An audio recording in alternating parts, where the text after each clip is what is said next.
Good evening, everybody. Happy Wing Wednesday here on the After Hours Lounge, brought to you by Bellevue University. Head over to bellevue.edu. You can register for classes for the winter semester tonight.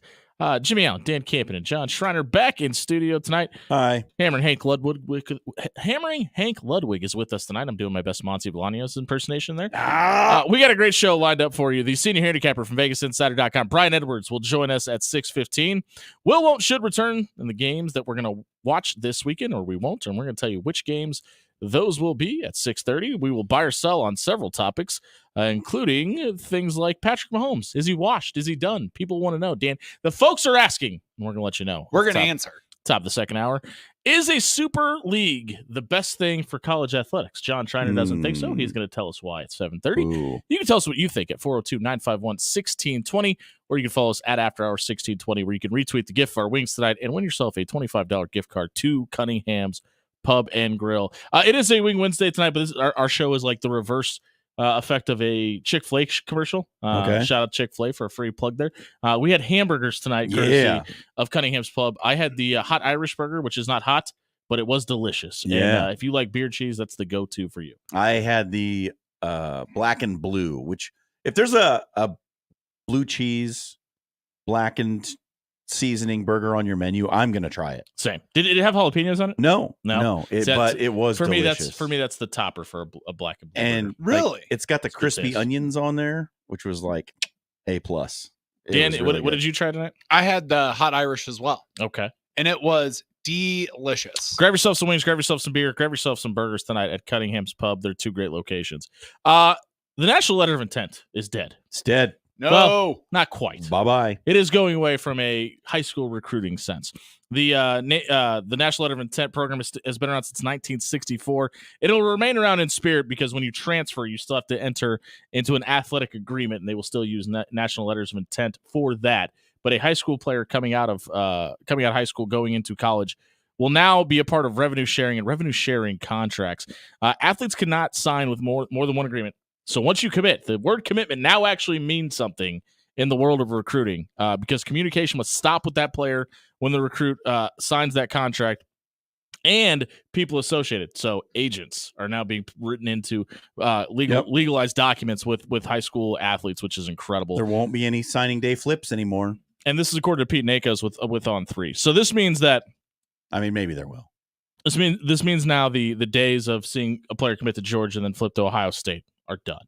And as soon as that happens, the coaches have to cut ties, and they can't talk to them again until they're actually on campus, which I don't necessarily hate. I am actually a big fan of this because it allows, if a kid decides, hey, I'm gonna commit and I want to get my recruiting process out of the way in my senior year, and I want to be able to focus on my senior year, my senior season, and graduating high school, you don't have any of that added pressure, and I like that a lot. I haven't read if there's going. It's like, so is National Signing Day dead as well? No, so I haven't read that. You could sign before, but you have until National Signing Day to sign. Yes. So it's going to National, and you brought that up. So National Signing Day is set for November 3rd, and obviously for the early signing period, then they still have the secondary period, which is December 4th. Or excuse me, I'm sorry. National Signing Day will be Wednesday, December 4th, and then February 5th is when the last signing day is. But I think what we're going to see is that go away and the early signing period be the only cutoff.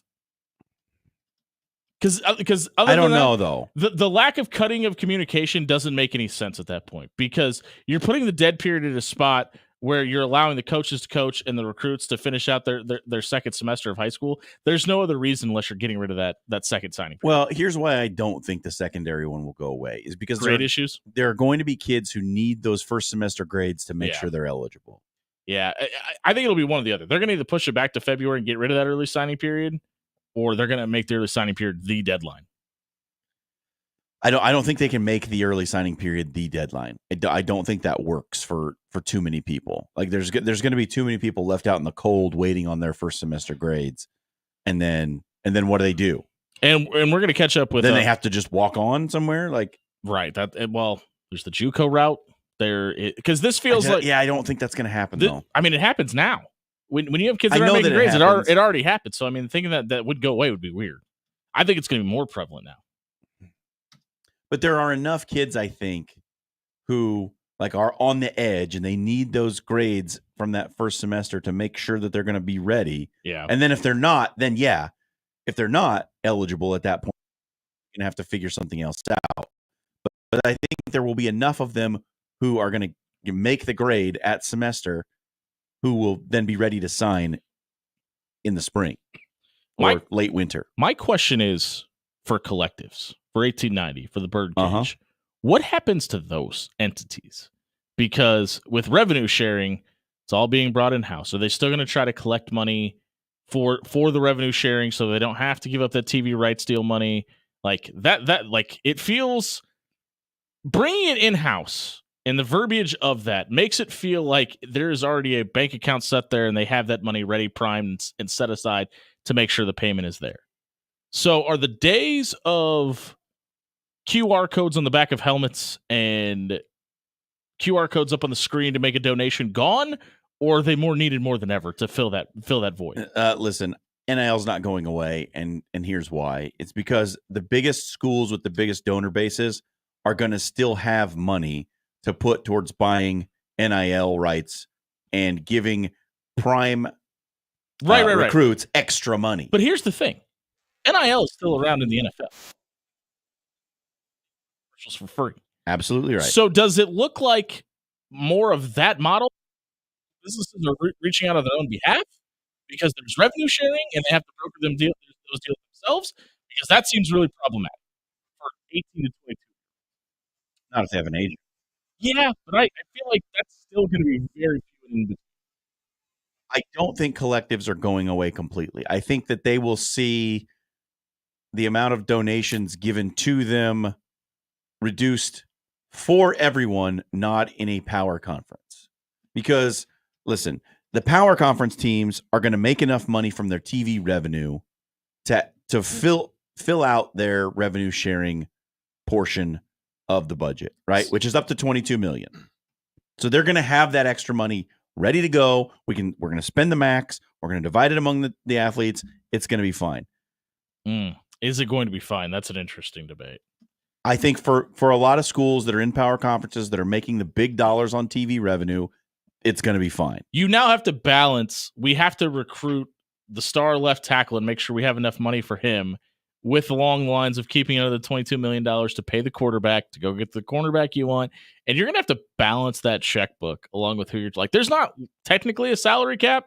There's a salary cap. There absolutely is. You can only spend up to $22 million throughout your entire which you would think across the college football team is probably manageable. But as we've seen with the salary cap in baseball and football and every other sport, once you limit that number, all it does is increase over time. Well, the next guy just wants more money. And I think of a guy like Jaden Rashada, who, when he got his deal at Florida, the rumor was $15 million, right? Now, that's obviously spaced out over 4 years, but that was a giant lie. Yeah, right. But if that ends up becoming, listen, that number's out there. Like, you could say, well, he was promised this Florida could deliver. We're going to run into the same situation. But if you have somebody coming in thinking they can make $5 million a year, I'm thinking guys like Arch Manning, guys of that volition, right? Okay. But here's what's going to happen. They're going to get their revenue sharing, and then they're going to get an NIL deal on top of that. Right. And that's what's going to make that worth it to them. So that's why collectives aren't going away. Is they're going to use the collective as a supplement to whatever they get in their revenue. See, and this is why the agent thing is so interesting, because the majority of your agents are going to have pro athletes that they represent. And usually they're walking in for deals that are guaranteed money, and then all that other stuff is just on top of it, right? Mm-hmm. It's going to be an interesting couple of years to figure out how people are going to navigate these waters. Well, I mean, we're still trying to navigate just having NIL as a thing. Now there's a salary cap on it. Yeah. Well, I mean, look, the Matthew Sluka situation. Look no further than that. Yeah, we are still ironing out the wrinkles. See, and I think getting people rowing in the same direction. This model, though, eliminates all of that. I don't think so at all. You don't think so? No, because NIL's not going anywhere, man. It's still going to be a big part of it. Right, but I think this eliminates the Jaden Rashada, Matthew Sluka part of it. That it's on the university. How? It's not on the university. That if you never was on the university. It was on the collective. Okay, we're gonna play that game where we don't think it's the same entities. Legally, it's not on the university. But realistically, yeah, I know. I said a long time ago, when 2 years ago I was on Unsportsmanlike Conduct saying, like, the University of Texas is funneling money away from their athletic department into their NIL collective. Absolutely. It is happening. And I got so much pushback. Everybody was doing it. And people told me I was stupid for thinking it. Why would they not do that? That doesn't make any sense. And I told everyone to grow up. If Yeah. you think that this isn't the world we're living in. Did you know Nebraska's never paid players before NIL either? Okay. Yeah, it's really incredible to me that, like, because to your point, it was kind of hush hush, and obviously that stuff was happening. But as the university now, you can say, listen, we're doing our part. Here's the revenue sharing. That's now between you and car dealership A, not necessarily us and your agent. Like, your agent's going to have to talk to those people, and we've given you the money through our revenue sharing, and that takes us off. We're good. We're paid up.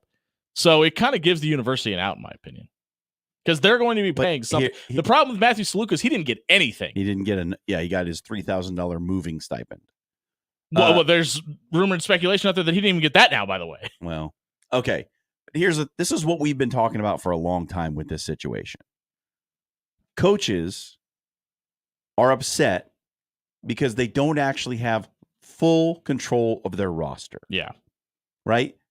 This is why they want everything to just be moved in-house. They want the NIL stuff to be moved in-house. They want the revenue sharing. They want to know, okay, I'm getting this guy, and this is what we're giving him. Not like, hey, we're going to give you the revenue sharing check. Now go talk to the NIL guys and see what they'll do for you. And they might lie to you. We don't know. Well, I think the vast majority, and probably is terrified in Matthew Saluka's situation. Oh, yeah. You have no idea that conversation is happening, and the world promises this kid. You have no idea it's happening. And then now your school's on the front page of ESPN for not paying kids money. That's like the ultimate oh no situation. Ultimate. Hey, if you missed our opening segment, check it out at soundcloud.com/afterhour1620, where you never have to say oh no. You can just go there and listen to any segment you like. It was brought to you by our friend Amber Best with Berkshire Hathaway Real Estate. If you're looking for your forever home, look no further than Amber Best. That's BESS.com with live updates on what's going on in the market, homes that are available in the Omaha area, and she will help you move your house off the market as well. Head over to amberbest.com tonight for more details. We'll be right back. Catch up with the senior handicapper from VegasInsider.com, Brian Edwards, here on 1620 Zone.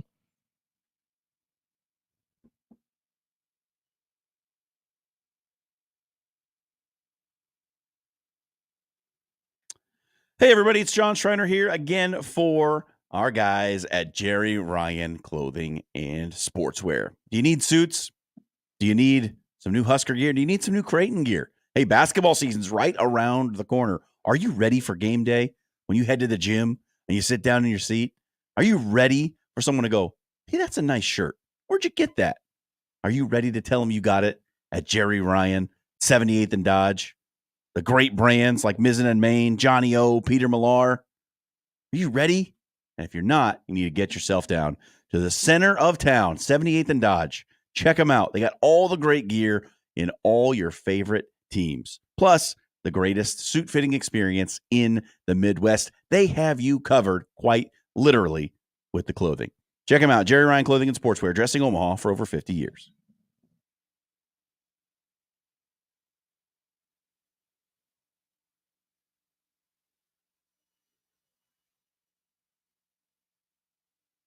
Very pleasant this evening with the hazy sunshine. The temperature's near 80. We'll have clear skies tonight, drop back around 52 for the low, and then mostly sunny, breezy, and warm for Thursday. A high temperature up around 87. I am Chief Meteorologist Bill Ranby from KETV Newswatch 7.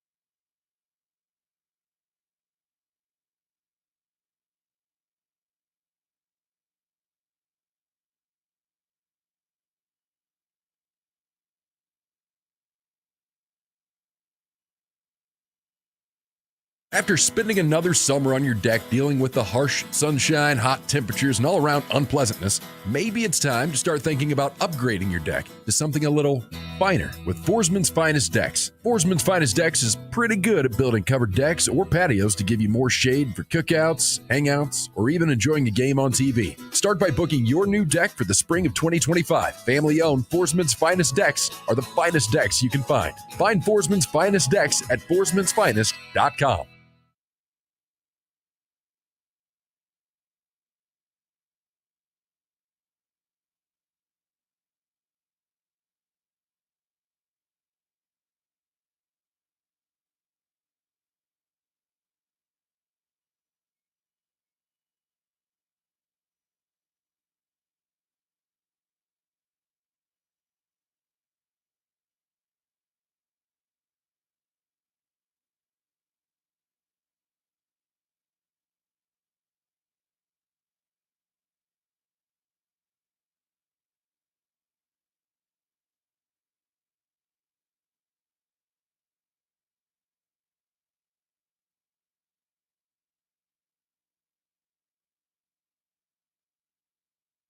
Are you dreaming of your business dominating local Google searches, drawing in customers effortlessly? Look no further. I'm Courtney, the Google gal from Pixel Fire Marketing. Need assistance with your Google business profile? From verification to getting more reviews, fixing maps to tackling annoying Google calls? I've got you covered.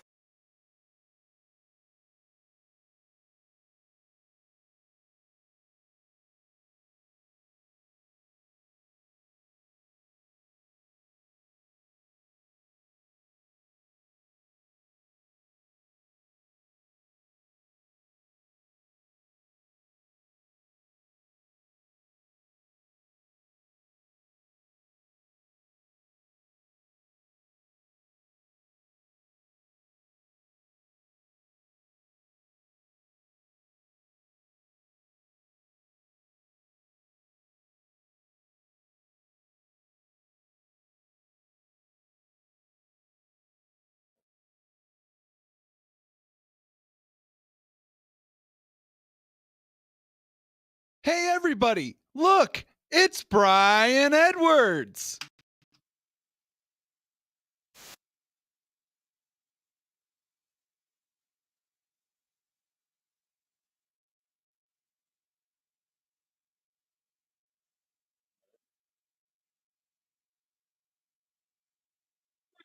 The senior handicapper from VegasInsider.com, Brian Edwards, now joins us on After Hours. B-Eds, how you doing, buddy?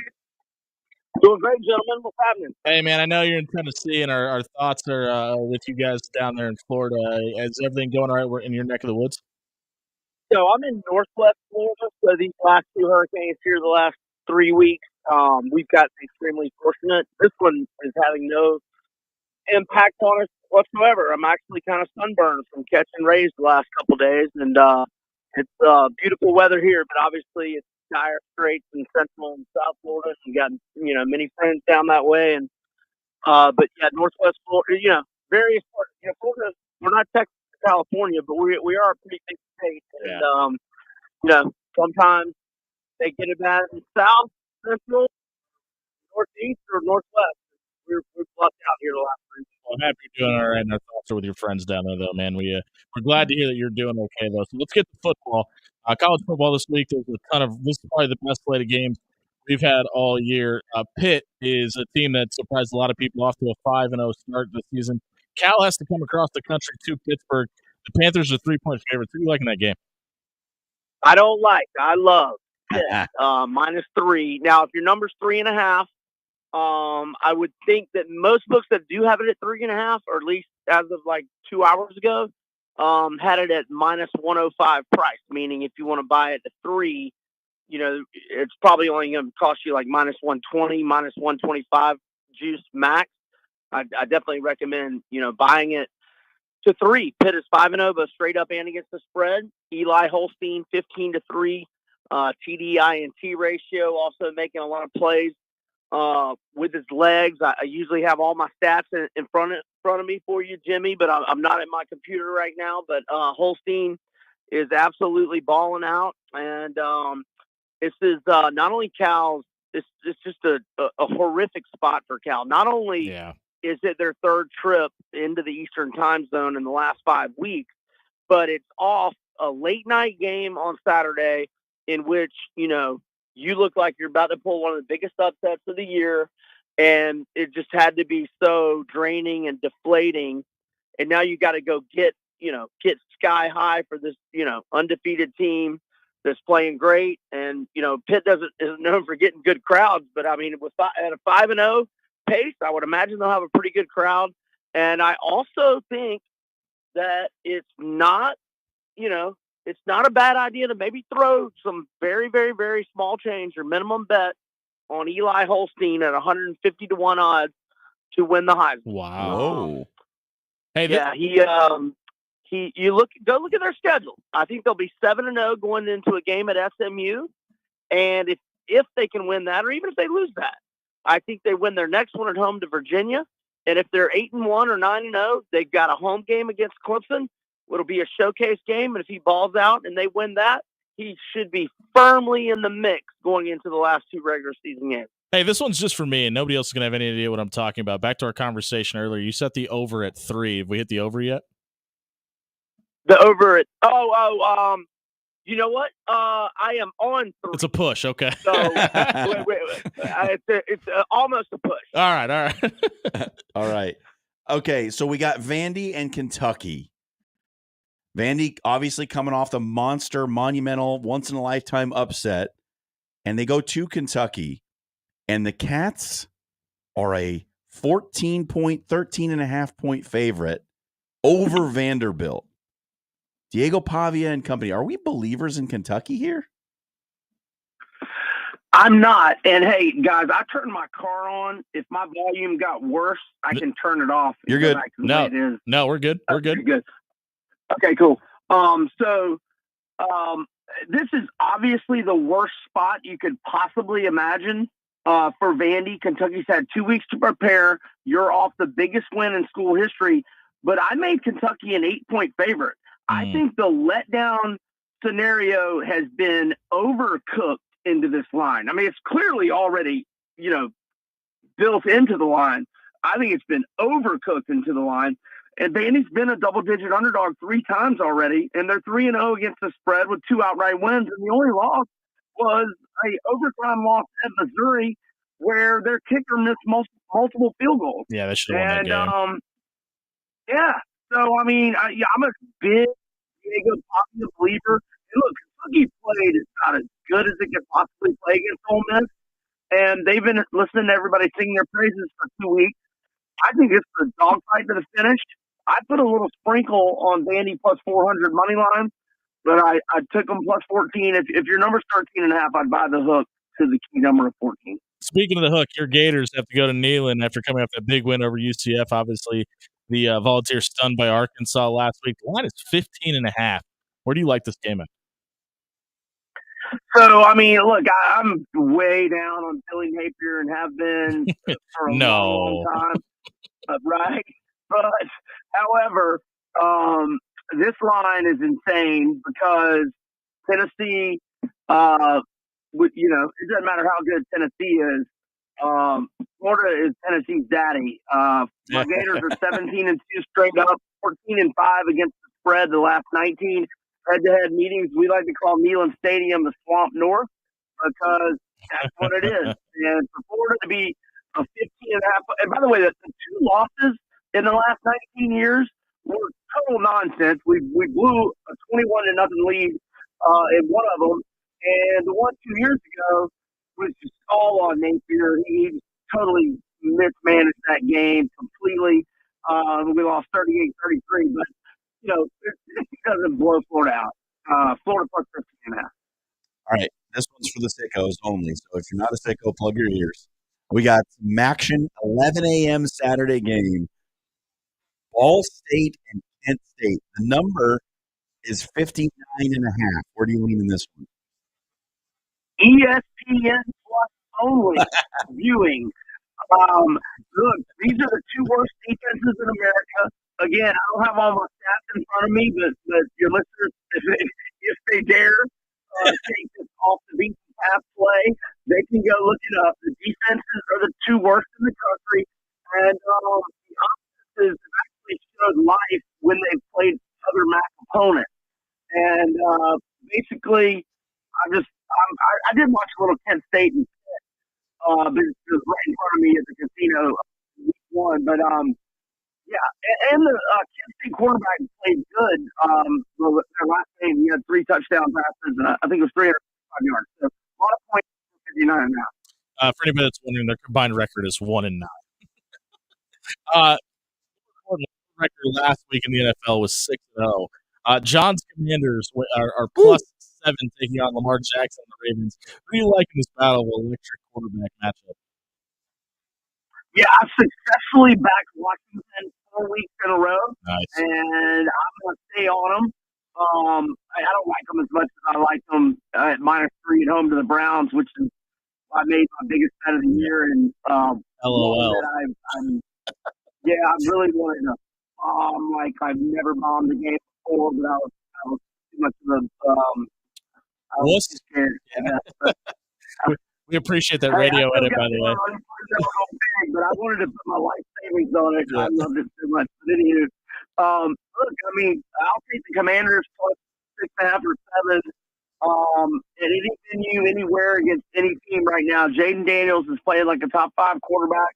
I'm holding from the preseason a 8-1 ticket for him to win Offensive Rookie of the Year. And I know they didn't get the best number, but last week I grabbed a 25-1 ticket to be NFL MVP.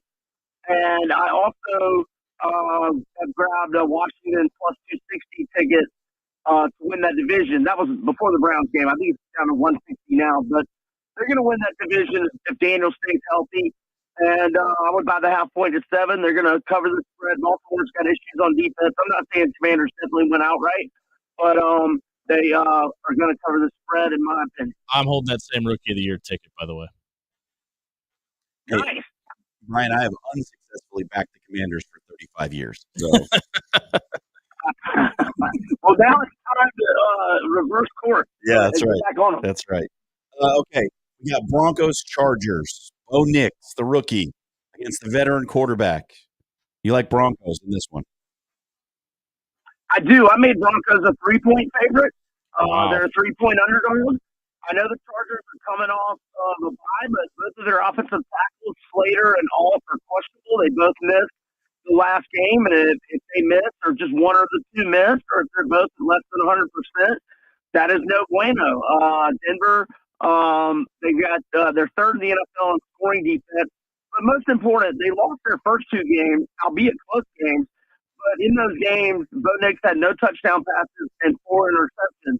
The last 3 games, he's had 0 turnovers, and he's had 3 touchdown passes and 2 rushing touchdowns, and they are undefeated in those games.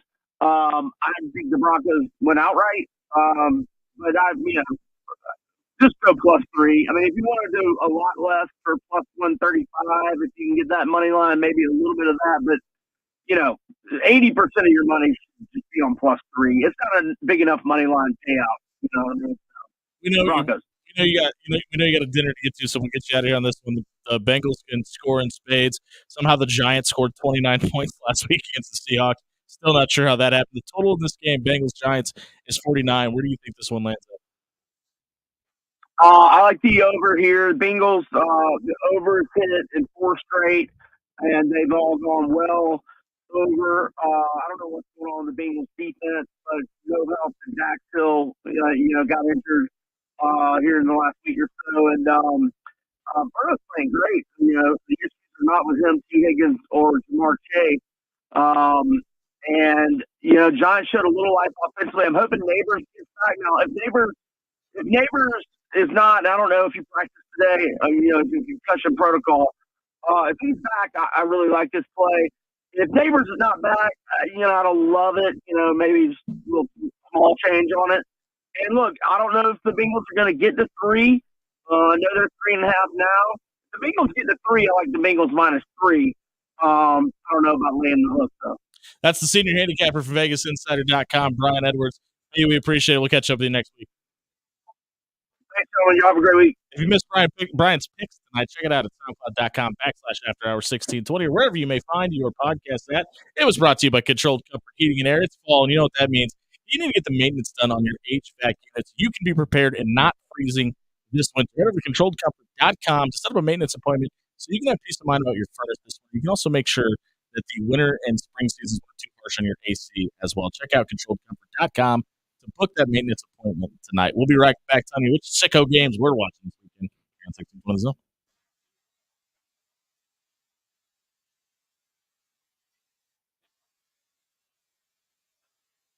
Hey, everybody, it's Jimmy out here for Bob Williams with Williams Law. We all know that it's tailgate season. And sometimes we all know that one person who makes the bad decision after they've been at the tailgate all day to make that big drive between Omaha and Lincoln. Well, if it's you or somebody you know that is facing a DUI charge, you know they're expensive, you know they're dangerous, and you know they're not worth it. But if you are facing a charge and you have some questions, Williams Law is the law firm to work with. All you have to do is head over to WilliamsLawLLC.com tonight. Bob and his team will walk you through the process, explain your rights, and give you a free, no obligation legal consultation by heading over to WilliamsLawLLC.com. Get your questions answered by Bob and the team.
6:36 on a Wing Wednesday edition of the After Hours Lounge, brought to you by Bellevue University. Going to keep up to date on all things Bellevue athletics, like Trish Shedlick's high-powered volleyball team. If you haven't checked out the Bruins in action this year, you're missing out. Check it out. That's BUBruins.com or download the BU Bruins app to your smartphone tonight. Will, won't, should. Which football games will we be watching? Which football games won't we be watching? And which football games should you be watching this weekend? I'm going to start us off. I will be watching Boise State at Hawaii. A couple reasons. Number one, the reason everybody's watching Ashton is amazing. The dude is must-see TV. He's averaging over 3 touchdowns a game right now. He's already rushed for 1,031 yards on just 95 carries as well. Plus, it's at 10 o'clock. The only other thing that's going to be competing with this is K-State at Colorado, which is going to be a pretty good game that's on there as well. But this game should be that game should be at least at halftime instead of this one. It's going to be a really good one. I'm excited to watch this. Ashton Junty is over 1,000 yards rushing. Nobody else in the country's over 800. Yeah. By the way, he scored a touchdown on the first play of the game last week. He's He's good. good. Pulled at half every game. Yeah, he's good. As he should be, by the way. It's Can you imagine if he insanity. wasn't pulled at half at every game, by the way? What those numbers might 2,000 actually look yards. like? Yeah. What are you watching this weekend? So I'm going all college games for my will, won't, should. Hold on. We're going to add something to this segment. What game are you at Friday night? Friday night, I have a great game. Papio and Central. Check out Channel 13, 16, or you can watch yourview.com. Okay. Yeah. There's one choice. So Ohio State will. Oh, they play? They play. This is the game. I tried to take as few low-hanging fruit as I could. I'm only going with national game, right? Because it'd be easy to say, like, oh, I'm definitely not watching Buffalo. Like, of course I'm not. Yeah. It's on ESPN Plus. Like, of course. So I'm only going with the national broadcast games. Ohio State, Oregon. Like, this is maybe the game in the season. Maybe a hot take. What? I think that game's going to be boring. I do not think so. Mm. I do not think so. I think this is going to be a great game. Okay. And I will be glued to it. I'm going to watch. Don't get me wrong. I'm watching it. I'm just saying. I just don't have high hopes for that game. Dan? Will? Yes. Perfect. So what No, Dan, right? Sorry, go ahead. Actually, thank you for that, by the way. See what I did And there? don't call me Shirley. Don't call me Shirley. What I will be watching this weekend is the thing that Saints fans have been clamoring for all year. Give me that Rattler. Ooh. Oh, that's right. Give me Spencer Rattler on Sunday. Number one, in-division rivalry in between these two teams. It's always good. Baker Mayfield is an absolute clown, now in the best way. Okay. He used to be a sad clown, and now he's a happy clown. And I honestly just want to see what Spencer Rattler looks like in his debut, because Against Saints that fans, defense, by the way. Woof. Yeah. Let Levante cook. Saints fans have been clamoring all year for, well, we want to see Spencer Rattler. We want to see Spencer Rattler play. Look at what he can do in the preseason. Well, guess what, folks? Now there's Be this careful thing what called you the wish for. regular season. Yeah. And you're going to get to see your quote-unquote savior of the franchise. Well, I think who it's you important to point out all that love. Derek Carr's hurt. That's important. Yeah. It's not That's like the only reason he's not- getting playing time. It's not and like we he all got know it. benched. And Yeah, Drake okay. May's going to start too. Yeah, that's going to be a thing. This is a dark day for professional football. Speaking of dark days, it's not getting much better later in the day on Sunday. I will not be watching Steelers at Raiders. The total is 36.5. The Raiders offense may make the Steelers offense look like the greatest show on turf 2.0. Russ is going to start. This is going to be a bad. It doesn't matter. This is going to be a bad football game. Russ is going to make that offense better than what Justin Fields did. Kind of hard to make it worse. What game won't you be watching this weekend, other than Ball State at Kent State? This is your BTN night game. Mm. Minnesota, UCLA. Not watching that. Yeah, you can just pencil me in for UCLA in general. I'm just not watching it. Like, Minnesota is insanely boring, and UCLA is insanely bad. They literally beat USC last week by being boring. Yeah, I'm not watching it. You will not get me to watch that game. That's the Big Ten sicko game of the week. Do you know UCLA's in LA? What game won't you be watching this weekend, Dan? Los Angeles? Yeah. Like the city? That we went to? Remember I when will we went not to be LA? watching Kansas State, Colorado. What? I know it's a surprise, but, some of us have this thing called bedtime. Oh, come on. And It's a lot not even of the us- last game of the day. Just because you dress like a 60-year-old man doesn't mean you have to have the bedtime of a 60-year-old man, Dan. That's going to be a really, really fun game to watch. To be honest, It You only get Shador versus Chris Kleiman's defense. Come all on. right. Come on. It only makes my no list because my should list is like 2 games long. Yeah. And to be honest, my should list should be I should just sew myself to my couch and say, Mary, get me a big old bowl of oatmeal and I'll just eat that for the entire day. You're 90 because years old. I have nothing better to do than watch college football on Saturday. You know what game you should watch this weekend? Mm. It's a game everybody should watch. It's the Red River rivalry. Texas leads the series 63 to 51 to 5. People forget Oklahoma won this game last year. If it wasn't for that late surge by Texas at the end of the game last year, Oklahoma would have won it pretty convincingly, by the way. Texas was the number 3 team in the country last year. They walk into this game, the number 1 team after Alabama fell last week to Vandy. They're a 14.5-point favorite. I don't even think it's close to that big of a number. This is going to be a good game. Red Venables keeps that Texas offense in check. You heard Texas it here first. Blows them out. That never happens. That never happens. Mark it down. The game that I should be watching, you should be watching, is happening on Friday.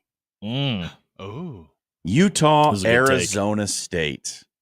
Arizona State might be the surprise team of college football at 4-1. Yeah, raise your hand if you actually knew they were 4-1. Not right? too many people did. This is a huge spot for Utah, in the team that I've been backing all year to win the Big 12.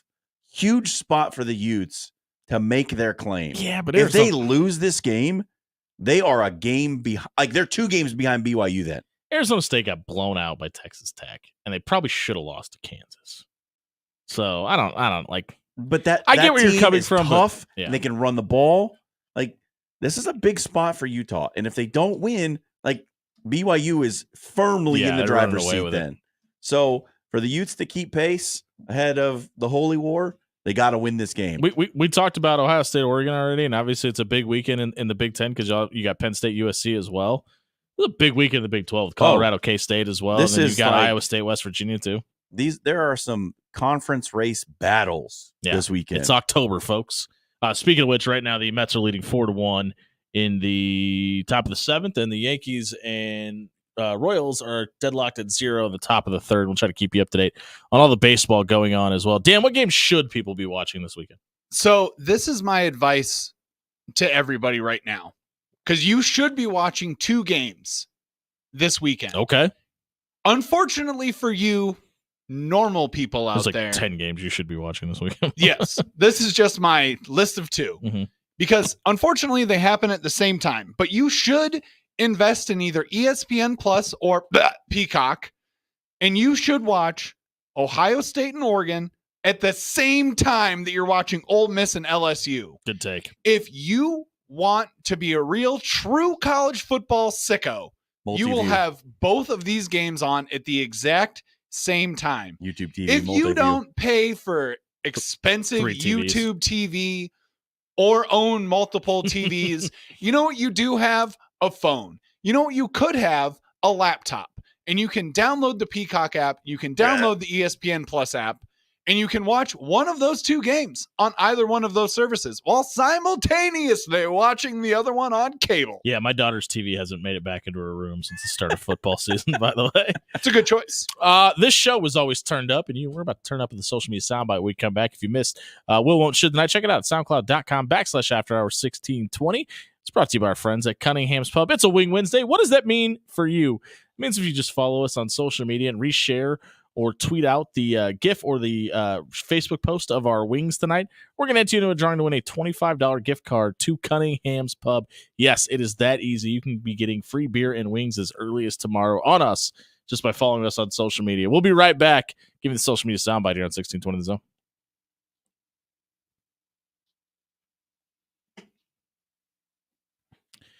Maybe you're not Dan Campion. You just have an excess amount of televisions. You're just out of room for places to put them in your house. We got the problem solution for you. It's Forsman's Finest Deck. Let Travis and the crew come build you a deck, put a cover on it, add that something your house has been missing. They can also mount those TVs up on the wall for you as well along the way. You can have an outdoor patio environment with TVs for football season this fall. Head over to forsmansfinest.com and have your dream deck built this fall. Forsman's Finest Decks, building the finest decks in Omaha.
6:49, putting the bow on the first hour of the After Hours Lunch, brought to you by Bellevue University. Which bow? Elbow? Go red bow. Elbow on we'll the go first red hour? bow in the first hour, blue bow in the second hour, to be fair and impartial. What about the black bow? It's on Fridays. Oh. What about the rainbow? We're always impartial to all colors around here, Dan. I don't see color. Yeah. This is Colorblind Jimmy. This just got really problematic really quickly. Hey, it's going in a bad ding-dong. direction. With that being Get said, back to your read. let's get back to the social media soundbite, which we didn't get to last night because Brian Munson was late joining us. So we will get to it tonight. Dan? Yes, we will.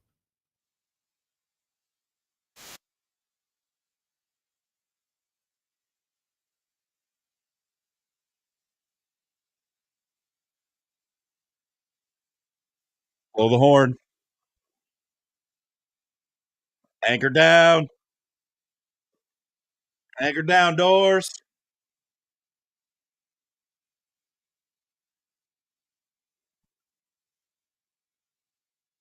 Hey, you were sitting there when I told him what to play, right?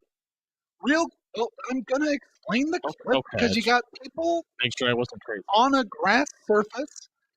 It may not be black and yellow, but and yellow, oh black boy, and was the black and gold on this weekend. Yes, we did not get to talk about it yesterday. Well, we talked about it. We didn't hear about it yesterday. Vanderbilt beat Alabama. And if you couldn't hear in that clip, the fans stormed the field. The cheers were extra loud. And someone in the Vanderbilt press box was a little bit petty, and they decided to play the Nick Saban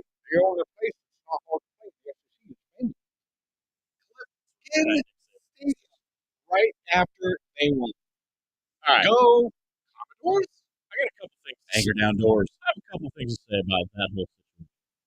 Because I don't know if anybody that watched that game looked at the stands, but they were only about 60% full.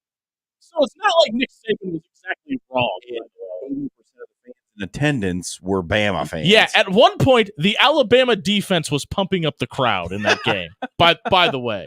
So save your shots at Nick Saban for that. What did you think about Vanderbilt's quarterback dropping the F-bomb in the postgame? I thought it was fun. I thought it was great. He's cool. Yeah. He's a dude. And I talked about this last night. DOP is amazing. But Nick Saban obviously took as much flack as he did for that comment. But on game day was openly talking about how difficult Vanderbilt running their option sets is going to be to defend. And he talked it up and brought it up, and it obviously ended up being the case. But think DOP has a shot at winning the Heisman? No? I mean, he's electric. He's got 8 touchdowns on the year. He hasn't thrown a pick yet. They run it a lot. They rip off a couple wins. I mean, they're not going to win enough games for him to be in contention. He's not a high profile enough player. It's a great story, and he's fun, and I like him, and he's great to watch.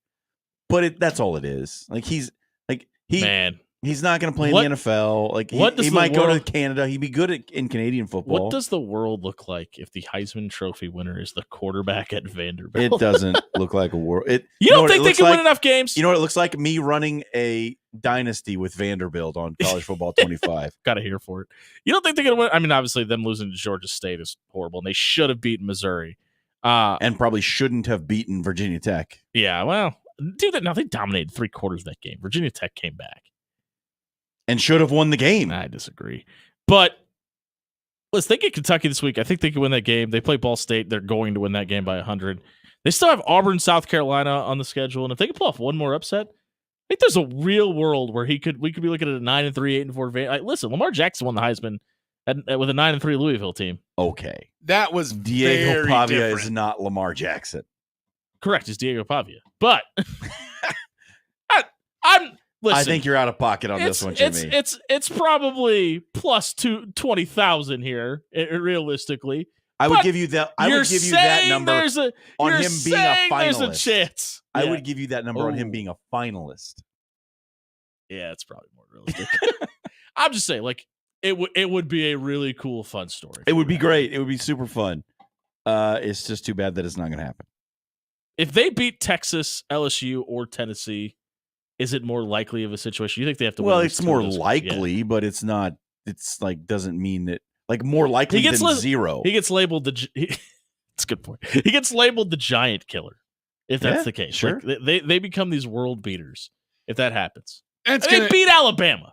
They like weirder things have happened. Hey, if they beat another like real like great SEC team, it's going to get really annoying, and we're going to hear a lot about Diego Pavia because people are going to be like, "Oh, what if he's the best quarterback in the NFL draft?" I know Texas has listen, to come to Nashville. I Just know saying. we just I'm gotta just saying. delve into this a little bit because I know that Paul Feinbaum has said a lot of stupid things, but he possibly crapped out the stupidest opinion he's ever come out with. I heard this the other day. When he said that Kalen DeBoer should be fired before the plane leaves the tarmac.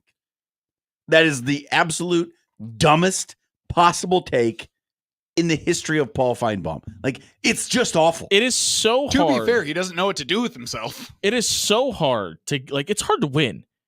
It is almost impossible to get up for 2 games in a row. And the landscape has changed where you can't just roll in and you have better players than everybody across the board. Now, it always should be that way at Alabama, but sometimes you have difference makers and schemes. And I think that's what you have in with Vanderbilt right now. And I don't think that's why you should maybe rule them out, because they're not going to get everybody's best shots. And that's when teams pay for it. Now, they're a little bit more on people's radar that they won this football game. But am I ruling out the possibility of them upsetting Texas, LSU, or Tennessee throughout the remainder of the season? No, I'm not. I don't think it's impossible. No, I mean, they're a tough team to prepare for. Like, we saw it all the time around here at the high school ranks. Yeah. With Millard North. When Fred Petito was coaching Millard North, they ran that funky triple option that nobody saw but once a year. You've only got a week to prepare for it. Like, it's tough. There's just not enough time to go over everything and nail down all of your assignments to be absolutely assignment sound, to stop it every single time. And when you have a quarterback like Diego Pavia who doesn't make the wrong decisions, like, that's the difference. He does not make the wrong decisions and put balls in spots they shouldn't be. 8 touchdowns through the air, 0 interceptions, and he doesn't have a single fumble in the season. That's good, by the way. It's very good. And look, Clark Lee, I think, is a pretty good football coach. Like, he's got them playing in a manner it's tough. You're gonna have to bring your A game to beat them. Alabama didn't. Clearly didn't. And a lot of that, I think, is because, listen, they're probably just emotionally drained from the week prior. I think if they play that game in it's a letdown any spot. other week, they probably beat them by 3 touchdowns. Or more. Yeah. But we'll see what happens as the rest of the season plays out. Put your bets in for Diego Pavia to win the Heisman Trophy. Don't do that. Because we did not get to Vanderbilt last night, can I play the very quick? It is very quick, I promise you. Social media soundbite that I had lined up for tonight. Yeah, do it. Because we need our daily dose of Matt Rule. We have not gotten our daily dose of Matt Rule. This is, what do you do with your old gear when you move on to your next stop?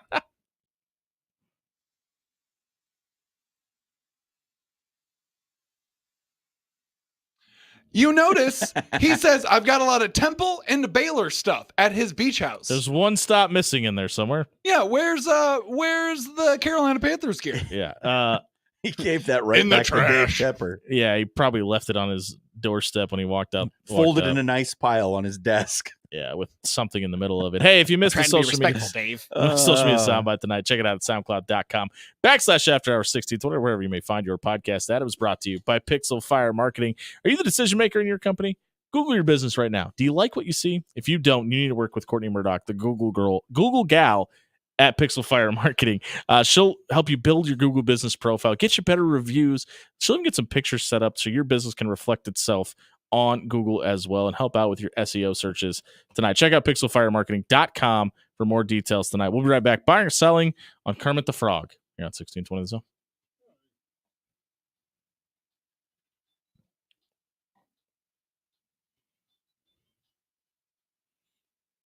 You know, the great thing about the future, you can listen to AM radio on your app. Do yourself a favor. If you're sitting on your couch right now, look up. There's a little bit of a dark stain starting to show up on your on the plaster of your drywall that wasn't there before. It could mean you have a slow leak from your toilet above your living room. I had that problem last week. You know what I did? I called AX Plumbing. I had Nick and crew come out. They got the toilet off the hinge, and they were able to see that the wax ring had been warped. They got it replaced and fixed within 20 minutes and got the issue taken care of. All you have to do is head over to axpservice.com tonight. Have Nick and the crew come out, fix your plumbing needs that you have as well. Check out axpservice.com. There's a discount for current and former military members. There's financing available. They have all of your plumbing needs covered at axpservice.com.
You know, if Kauffman Stadium or Yankee Stadium's fence line was about 2 feet closer to the plate, the Yankees would have like 11 home runs in this series. Like, I feel comfortable saying 99.9% of the hits by the Yankees that have flown out have landed at the warning track in this series. The Yankees play on a softball field. That's awesome. I love it. It is time for Buy or Sell. We're brought to you by Pyramid Contractors. If you were starting to see a little bit of fog show up behind your windows, that's not supposed to happen. If you got bad windows, leaky windows, don't go through another winter freezing in your house. Head over to pyramidroof.com and book a free estimate with Kyle and the crew tonight. Yankee Stadium is one of the smallest stadiums in all of Major League Baseball. Make it That smaller. is why your trash boy, who is very handsome and very tall, Aaron Judge, can hit so many homers in a single season. Like to see you say it to his face. 50% of his games. Like to see you say it to his face. You want him to, I would you want love him to to tell say it to Aaron his Judge face, that he's 'cause you know handsome what and tall? You know what Aaron Judge would do? Nothing.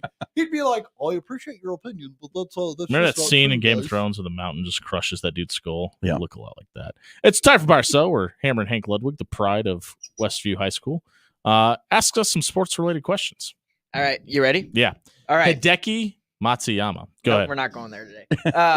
Patrick Mahomes has had a bit of a slump to the start of the season. He has. Yes, 6 touchdowns, 6 picks, and has been sacked 9 times. The Chiefs have a bye week this week. Buy or sell that this is much needed week for the defending champs. Yeah, absolutely. Here's the other problem. He doesn't have any of the weapons he was planning on having this season. Hollywood Brown, hurt.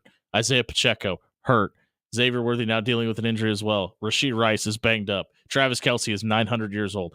I think it has more to do with that and learning the weapons he has around him than Patrick Mahomes not being good at football. Because, by the way, he's still the best football player on the planet. He's going to be fine. Yeah, but 9 sacks aren't totally his fault. That offensive line, he's been hanging on to the ball for a long time. Sure, and that has something to do with not having weapons.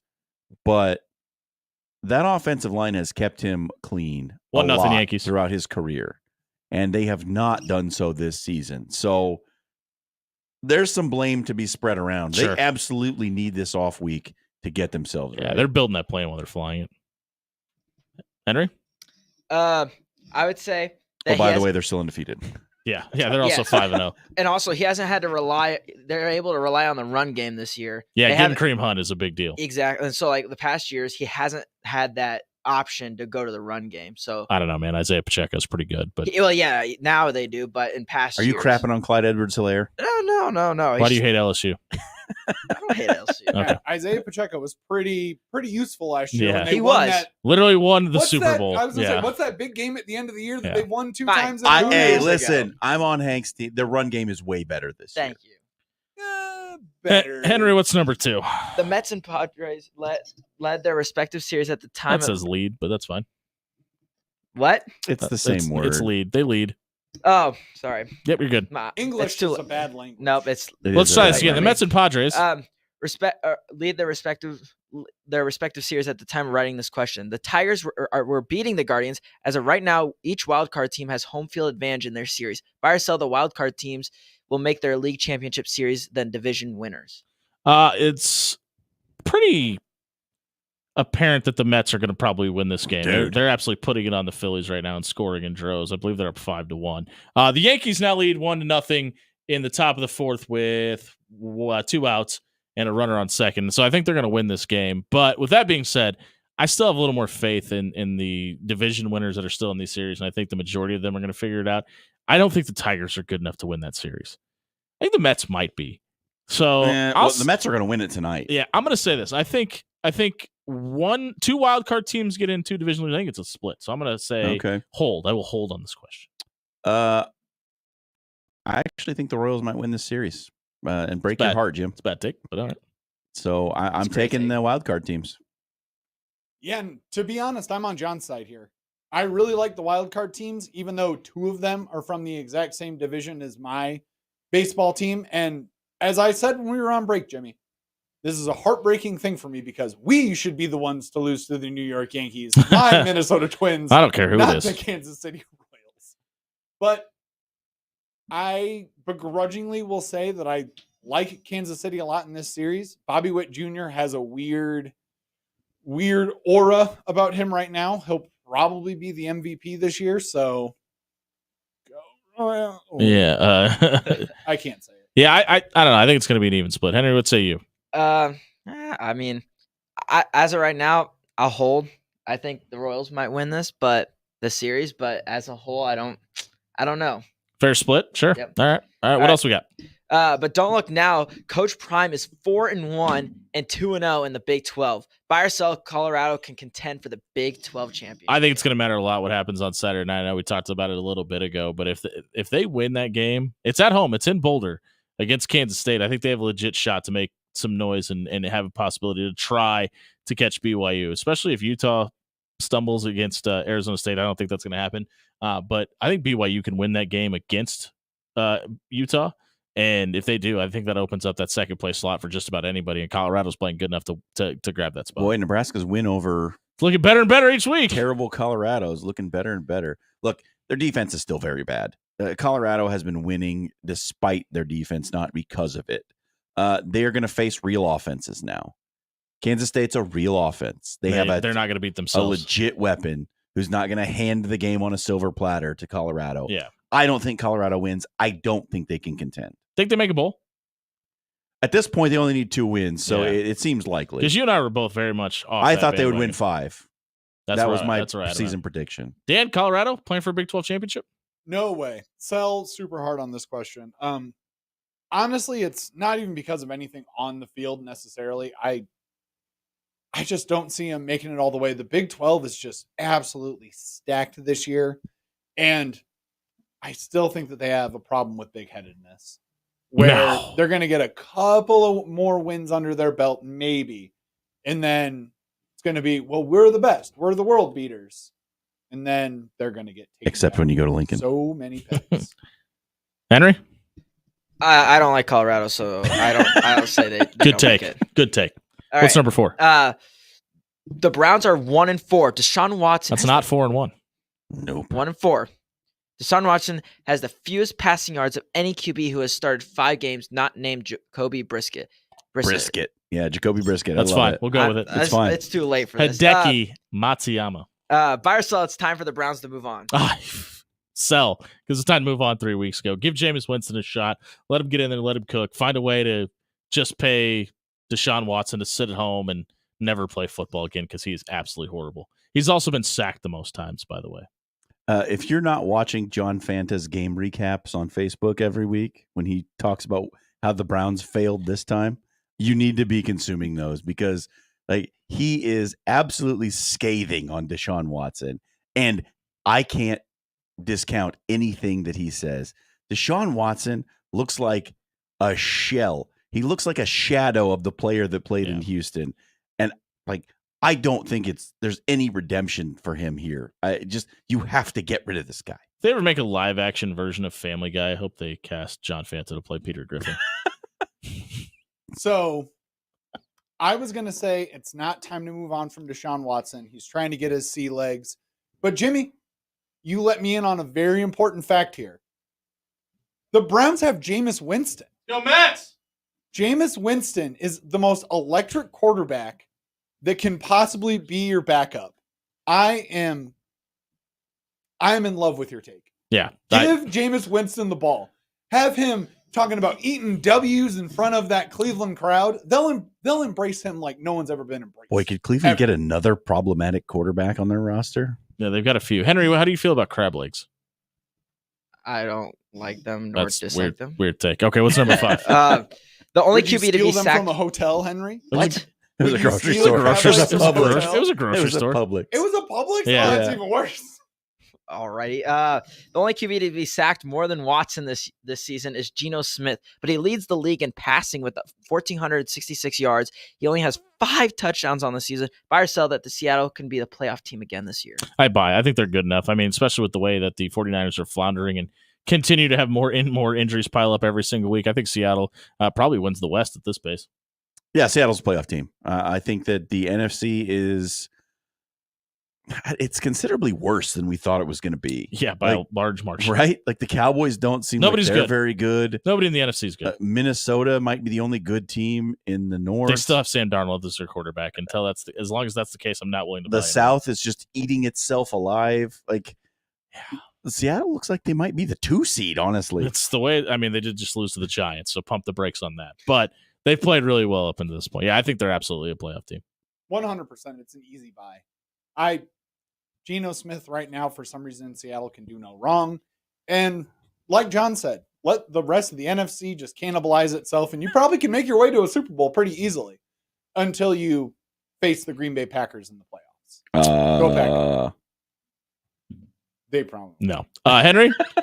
Geno not Smith saying leading anything negative. the Sea Chickens back to the playoffs? I think so. Yeah, San Fran they're not looking too hot, especially with all the injuries, and they could win their division and very easily. So Hideki Matsuyama. Hey, if you missed Buy or Sell Tonight, check it out, SoundCloud.com/After Hours 1620 is brought to you by Controlled Comfort Heating and Air. It's going to get cold out here really soon. If you want the temperature to be inside to be different than the temperature outside, you need to get the maintenance done on your HVAC unit. Head over to ControlledComfort.com. Make sure that your furnace is up to date, as well as the winter months didn't take too much of a toll on your AC unit as well. Or excuse me, the summer months didn't take too much of a toll on your AC unit as well. Head over to ControlledComfort.com and set up a maintenance appointment today. We'll be right back. Giving you our Papillion Sanitation Trash Takes the Night here on 1620 Zone.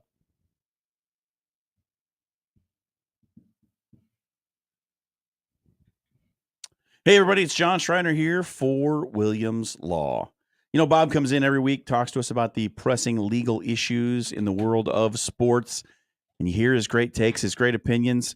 He's done the research, and if you want that kind of legal mind on your side, then you need to give Bob a call at 402-522-6317. Doesn't matter what the charges you're facing are or what the civil matter that you might have hanging over your head. Bob is going to walk you through the process, explain your rights, and give you the best legal representation that you can get here in Omaha. It's Bob Williams at Williams Law.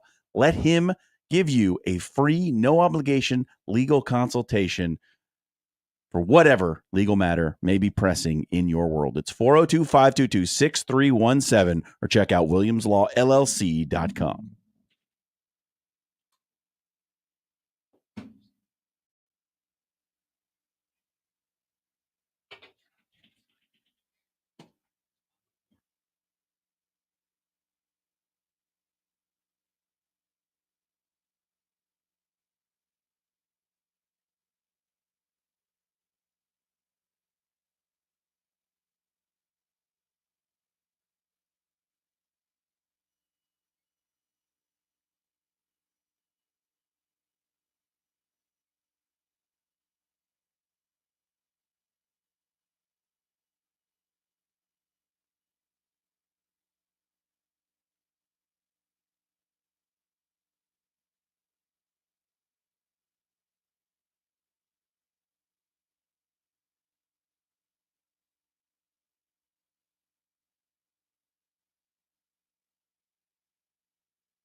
7-8. Whenever we eventually get canceled off the air from this place, we should write a book about the off-air segment discussions that we've had. It's the After Hours Lounge at 7:18 on a Wednesday night, brought to you by Pyramid Contractors. Head over to pyramidroof.com. You can book a free estimate because they can fix your windows, your gutters, your siding, the roof. They do it all. Check out pyramidroof.com to book your free estimate tonight. It's time for our Papillion Sanitation Trash Take of the Night. So what we'll do here is Dan, John, and myself will give you a take. We'll put a poll up on Twitter. We'll let you vote for who had the best take. The least amount of votes will have the trashiest take of the night. John, you said you wanted to start, so we'll let you go ahead and fire away. Yeah, and I think you know where this is going. Apparently all three of us were going here. So. The firing of Robert Saleh. That's the former Jets head coach, right? That's been living under a rock. I don't disagree with letting him go. The Jets have underperformed drastically from what they were expected to do. They got all of the Aaron Rodgers guys in, right? They brought in Alan Lazard. They brought in Nathaniel Hackett. They're probably going to bring in Devontae Adams. They surrounded Aaron Rodgers with all the guys he wanted, and they're not winning. And who does that fall on? Whose shoulders does that ultimately come down on? Robert Saleh. It's the head coach. But for Aaron Rodgers to come out and say he resents the accusation that he had anything to do with the firing of Robert Saleh is ridiculous. Okay? Listen to me now. He may not have gone to Woody Johnson and said, fire the head coach. He probably did, though. That may be true. We don't know. Mm-hmm. But the fact remains. Can we back up for a second? Because I want to throw something out there. Because you said that it falls on Robert Saleh's shoulders that they weren't winning. He's right? the head coach. He is the head coach. But when you look at it, Robert Saleh was making $5 million a year. You would guess how much Aaron Rodgers makes a year? Doesn't matter. That matters. That matters a lot. Robert Saleh is the head coach. He's 37 of the operation. He makes $37 million. He's in charge of the operation. That's 7.5 times more than Robert Saleh makes. Fine. Doesn't matter. It's Robert Saleh's team. Robert Saleh gave Aaron Rodgers all the things he wanted. Gave him his wide receiver, gave him his offensive coordinator.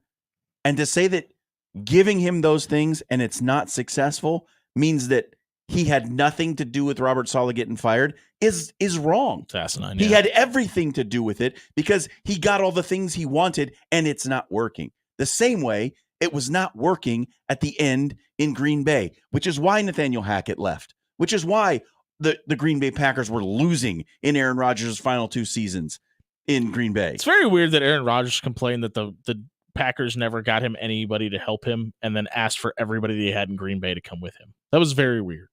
He got all the things he wanted. He absolutely had everything to do with Robert Saleh getting fired.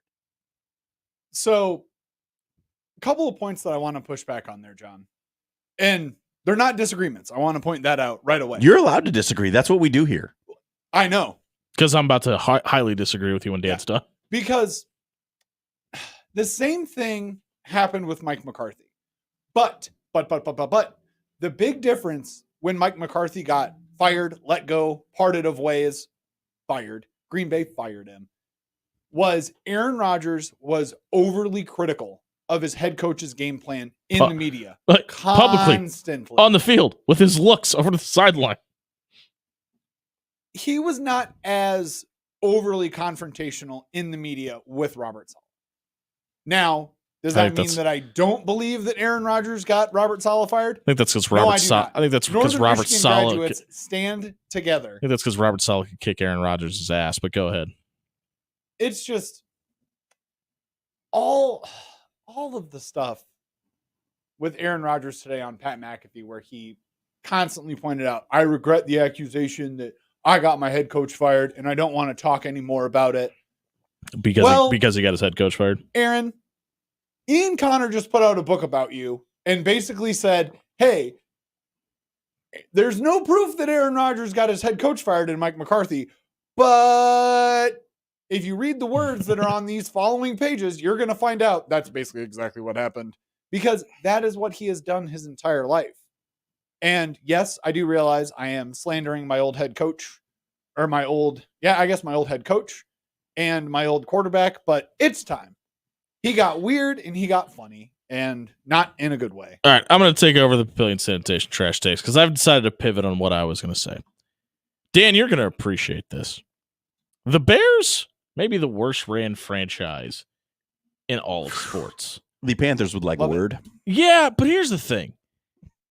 Like, Fair enough. the Panthers just kind of like screw themselves over and over again despite themselves. The Bears make all these moves to help themselves and then end up screwing it up worse. So is it worse to screw it up first or screw it up second?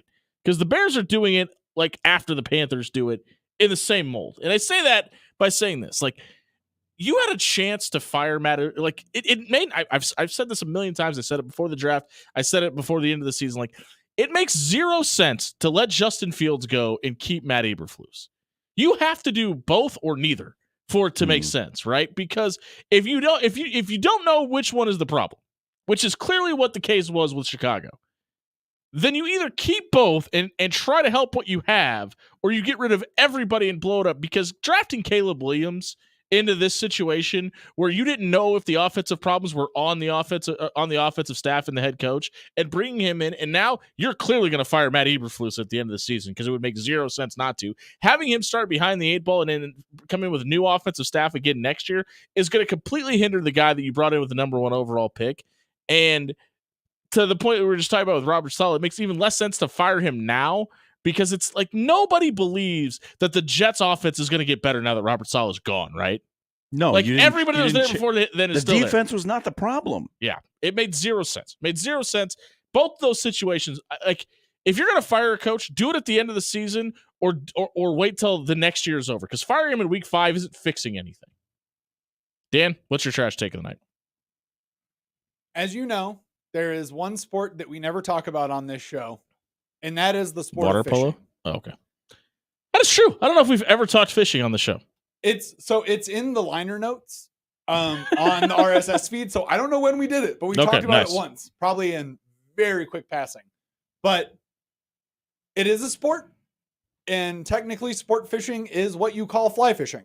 Now, there is a wonderful fly fishing publication that I love for the pictures, the ads, the different fly tying patterns that they come across. It's called The Drake. They put it out quarterly. It is one of the greatest zeitgeists on fly fishing that you will ever be able to get your hands on. The Drake has made a mistake. Nice. They have put Drake on the cover of The Drake. Yucky. Let me tell you something. When I have to see this man invade the one sport that is made for old men like me, I am going to be furious. I understand. He is Canadian. Fish can be in Canada too. We let them in sometimes. We have dams. We have locks. We have all the things that can make it up to Canada.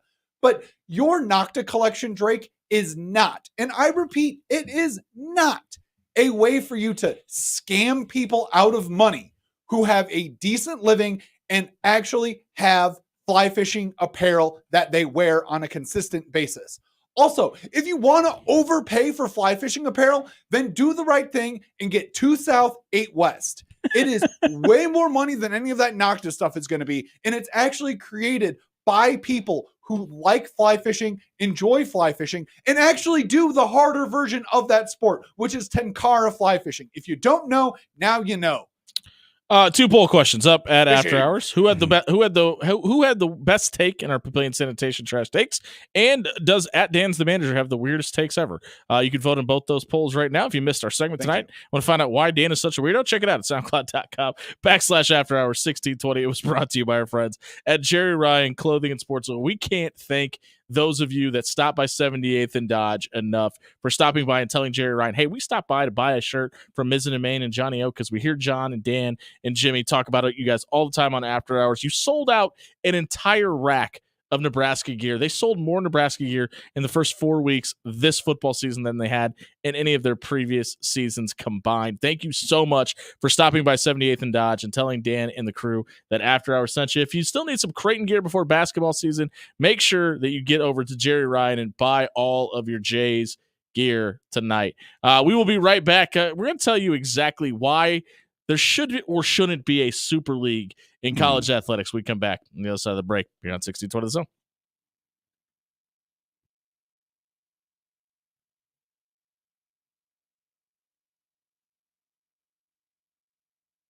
Hey there, After Hours fans. Did you know that Jimmy Allen's an influencer? Because guess what? He influenced me to try that new Pepper Jack's crispy chicken, and I hate to say it, but my order's changed. I am now full on crispy chicken bowl with all the vegetables. Still got to get my jalapeno juice on there, though. And of course, even though Jimmy influenced me to try crispy chicken, he's not going to influence me away from the best French fries and ranch in the game. So if you want to be just like Jimmy Allen tonight, you can go to one of Pepper Jack's 10 great local locations and load up on that crispy chicken, baby.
$7:32 on a Wednesday night here on 1620 The Zone, brought to you by Pyramid Contractors. Head over to pyramidroof.com tonight to book a free estimate if you need windows, gutters, roof, or siding replaced this fall. You weren't here last night, so you weren't able to discuss this with us, but Sure. It was a part of my trash take last night. There's former Disney executives that are looking to make an offer to essentially make college football a minor league system for the NFL, which it already is, but to make it a little more revenue sharing, higher paychecks, things like that, et cetera, et cetera, et cetera. What's your take on this approach? Do you think they should essentially sell college football to the highest bidder? Look, I like college football. Obviously, it's my favorite sport. College football is number one. I don't want it necessarily to change because I love it the way it is, right? It's changed quite a bit, though. It has changed quite a bit already, but not to the point where it is completely unrecognizable. You know what I mean? It's still college football. It's still a football team associated with a university. It's not a franchise system yet. And is it though? It's not. Is it? No, it's still an affiliation with a university. It still is. Yes, it is. The players still have to go to class. They have to be enrolled. Yeah. You think that changes with this system? If it becomes a true minor league system where you break affiliations, then yes, that changes everything. So here was my pitch, because I believe this is the only way that college football gets back to what it used to look like. Because as long as everybody is rushing for the almighty dollar because of TV rights deals, you have no reason to stay true to what or who you were. And I think anybody that's looking to make this much of an investment in this product is going to look at what makes college football college football. It'd be really hard to, if you're taking all of the feeling out of it, all the emotion out of it, and you're saying, okay, what's driving money? And you look at the results of Colorado, Nebraska from a TV viewership standpoint. And you go and you have to look at it and say, okay, why did that do such a great number? Both these teams were terrible a year ago. Neither team has made a bowl game in X amount of years, et cetera, et cetera, et cetera. Why would this drive eyes to this program or to this product? And I think that is going to be the approach to this. And I think what we see right now is what is the Big Ten and the SEC is going to be what this super conference ends up looking like. But I think we see what we knew as divisions come back, but from a sense about regionality, making it make sense from a cost standpoint, because that's going to be a factor in this. And I think when we talk about college football getting back to its truest form, you have to maybe put this portion in it because of the dollar amounts that's going to be needed and accounted for because of the House versus NCAA. And I really think this is the only way you're going to be able to keep the product in its purest form by adding a little unpurity to it. I understand what you're saying, and I don't necessarily disagree with that point. That, you know, the conferences have spread out so much, and they've attracted teams from all over. Into Rutgers and Oregon are in the same conference. Right. It doesn't make sense. Geographically, it doesn't make sense if it's not a professional sport. Because, as I just said, the players still have to go to class. They're still responsible for schoolwork, and that still matters. Like, if you don't have the requisite GPA, you cannot play. That's still a rule, right? That's still a thing. I did air quotes for anybody that's listening on the. You do air quotes, but it's still true. Yeah, right. If you remove, and in no way are schools asking professors to help their athletes get better grades. Do you want to see doesn't happen. A situation where a minor league football team and its owners decide it's more beneficial to have that team in St. Louis? See, I don't to me, there's always going to be a need to have it tied to the university for that reason. And I think there's a way to do it farm system baseball style without giving ownership or onus to a controlling group that's not the university. Now, you can have the university become an employee or a contractor to the hierarchy, which would allow for relegation. It would allow for changes. It would also give you a governing body that shouldn't have any interest anywhere else other than the betterment of the league. And I think that's what college football is sorely missing, because anybody that's a decision maker in college football right now and it was the problem that you had with the Big 12, is always going to be more prone to giving Texas, Ohio State, Florida, Alabama, Tennessee, the big, quote, bigger populated areas, the better benefit of the doubt. But what I'm saying is, if a financially interested group buys college football And after a few years, they say, you know what? The Nebraska team could make more money if it was a team in St. Louis. Yeah. Did they ask St. Louis University to start a football team then? Or they just give St. Louis University Nebraska's football team. Yeah. I mean, think about everything that would have to go into that, though. They'd have to build a stadium and think about all of the... They have the Rams Stadium that's still there. Yeah, it's kind of a dump, though. And they don't have any of the... And you're saying Memorial Stadium isn't? Is it less of a dump? It might be less of a dump. Well, you ever been to that stadium? No, I've never been to it. It's a hole. It's pretty bad. Okay, well, but it's on par. I mean, St. Louis is just an example, yeah. Right? Like Chicago. I mean, you have to have that written into the contract, though, right? Like you can't move like that. That has to be accounted for by the university. I think that if it's individual schools chasing money, we have a better chance of stability than if it's a larger group that owns the sport chasing money, who is not actually interested in the individual schools themselves, but the group that they have as a product. See, but I think if you're willing to fork up this kind of money, and you have people that are former Disney executives doing this that are very smart business people, like that though, like what you're buying without the intentions of changing it, but you have the ability to have the controlling decision in making sure it looks uniform. Okay, if the Big 10's going to play 10 conference games, the SEC needs to play 10 conference games. The Big 12 needs to play 10 conference games, et cetera, et cetera, et cetera. Look, for uniformity, I think it makes sense. And I think it's the only way it happens. And for competitive balance, it makes a lot of sense. Because, like, let's be real. Like 100% real for a second. A team from the MAC is not making the playoff. Never. Yeah. I feel confident saying never. That spot that's reserved for a group of 5 champion, it's to benefit Notre Dame. It's going to it's going to a team from the AAC or the Mountain West. Yeah. Or the new Pac-12. Like, the MAC isn't getting it. The Sun Belt's not getting it. But it gives the illusion they are, and that's Conference USA is not getting it. I think Conference USA is the one outlier that may have a chance, just because every now and then they have a team that wins 10 games.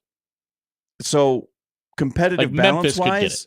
Would it be better to take the top 60 teams and form their own thing? Probably, yeah. You have a much better balance of competition. And it makes sense. And a more consistently good product. Because outside of the odd upset where Appalachian State beats Michigan in a weird scenario that happens once in a lifetime. Yeah, literally. It doesn't happen. The team with the better recruiter wins 75% of the time. And the best recruiting teams are the teams with the most money. You know what is maybe the most interesting domino in this? And I think I'd feel this way if I didn't live in Omaha and didn't do sports radio in Omaha. What does the Big East do in response to this? Because they are the basketball conferences are in a bad spot. But that's like the basketball conference. The basketball conference that doesn't have football, that's it. It's the only one. And they have but I mean, it has that level of brand names attached to it. It's not like, obviously Gonzaga's leaving for the Pac-12, but it's not like where you have one team like Gonzaga or the West Coast or the Big Sky. Yeah, you don't have just one team that's carrying the banner for the flag. Like, you have kind of 3 or 4, I won't say blue bloods, but like big names in the sport that can carry the banner for you on any given year. Yep. And they are a really interesting dynamic in all of this, because they're clearly going to be completely left out of all of this. And you have UConn, who has the ability to maybe jump ship. And obviously they've been courted up until some point. I've already left the Big East once. And you kind of have that dark cloud still hanging over the conference where it's like, okay, yeah, this is the Big East. But if you go back 10 years, it's not what the Big, or I guess it'd be 12 years. You go back 12 years, it's not what the Big East looked like 12 years ago. Nope. It's not what the Big East, it's completely different what the Big East looked like 20 years ago. And there's not too many conferences you could say that about. So yeah, it still has clout, but you don't have West Virginia where it still has football. You don't have all these schools that had football in it that were in this conference for so long to tie that into. Yeah, UConn. Exactly. Yeah. So it's really interesting. Like, I would not be surprised if we don't see the powers that be within the Big East maybe starting to make a mad dash for some of those schools that are still out there that are basketball schools to try and consolidate to prevent complete destruction. Indications were that they were making overtures to Gonzaga. Yeah, at one and they point. had to. There's no way they weren't, and it would have been really funny to see a school in Spokane, Washington, in the Big East. But Well, we have 2 California teams in the Atlantic yeah, Coast Conference, so names and region don't mean anything anymore. But numbers don't matter. Yeah, to me, actually, I'll caveat that numbers and names don't matter anymore. The numbers may be the most important thing at this juncture. Is how many can you get and how much are they worth? It's interesting because I think, again, we're talking pros and cons. There are some pros to forming a super league from a football standpoint, but as you say, the cons are like these big time basketball schools like Creighton, like Butler, like Georgetown, who either don't have a football team or play at the FCS level. They're potentially going to be left out in the cold, man, because if you are a school that has no football team and you're not getting that football TV money, and you don't have any intention to, by all accounts, you are so far behind, because that football money, not only does it build football facilities, it builds basketball facilities too. Yeah, absolutely. And by the way, look at the schools who are really good. Like UConn is an anomaly because they're bad at football, and they're not in and have no desire to be good. They're not in a conference that gives them big football money. By the way, just want to let everybody know the Mets did it. They knocked off the Phillies. They are headed to the NLCS, for the first time since 2015. That's one New York team that's punched their ticket. The Royals just came back and tied it up. Bottom of the fifth, 2-2 with one on. Right now, Kansas City is a runner in scoring position with 2 outs. As there's a pitching change being made as Kermit the Frog himself, Patrick Mahomes, is in a Royals. Is it kind of a D-bag move to show up in a Royals jersey if you're the starting quarterback of Kansas City with your name on the back of it wearing your number? I don't know. That's kind of a weird. Doesn't flex. he own part of the team? He does. I was gonna say I don't think it's that frowned upon when you're Patrick Mahomes. When you're like the biggest celebrity in all of Kansas City. Patrick and Brittany own sports in Kansas City. Wonder how Paul DeJong feels about it, the shortstop for the Royals who actually wears number 15. I wonder if he's a little insulted. I'm sure he doesn't mind. If he does, take up beef with ownership. Hey, if you missed the segment tonight, there's going to be a picture after the game of that. Probably. Check it out at soundcloud.com/afterhours1620 was brought to you by AX Plumbing. Home or residential, they can do it all. Check out axpservice.com for all your plumbing, water heater, gas piping, or backflow prevention issues. AX Plumbing is locally owned and operated. They'll leave your home or business cleaner than they found it. Check out axpservice.com for more details tonight. We'll be right back giving you the last call here on 1620 Zone.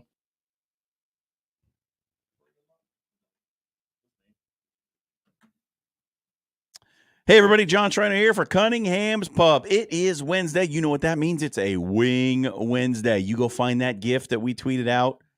Follow us. Follow Cunningham's. Retweet that puppy. You're going to be entered into a drawing to win $25 to Cunningham's. Do you have to buy wings with it?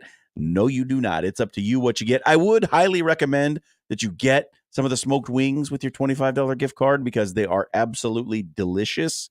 The house-made buffalo sauce is fantastic, like nothing you've ever had. Blueberry sriracha, if you're feeling adventurous. The Caribbean jerk dry rub, also very excellent. And if you're feeling a little spicy, get yourself some 4 Alarm. We tried those live on air. They were great. And the burgers that we got tonight, the black and blue, excellent. Good stuff. All the way around, you can't go wrong with anything on the menu at Cunningham's. Also, until the end of the month, the Toppling Goliath Tap Takeover. Toppling Goliath has some very interesting brews. You need to get down to Cunningham's and check out what they got on tap from Toppling Goliath. Great food, great brews, great atmosphere on Sundays for the brunch and the Sunday ticket. Man, what else could you want? Get yourself to Cunningham's tonight and this weekend.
Closing her down on Wednesday night here on 1620 The Zone, brought to you by Pyramid Contractors.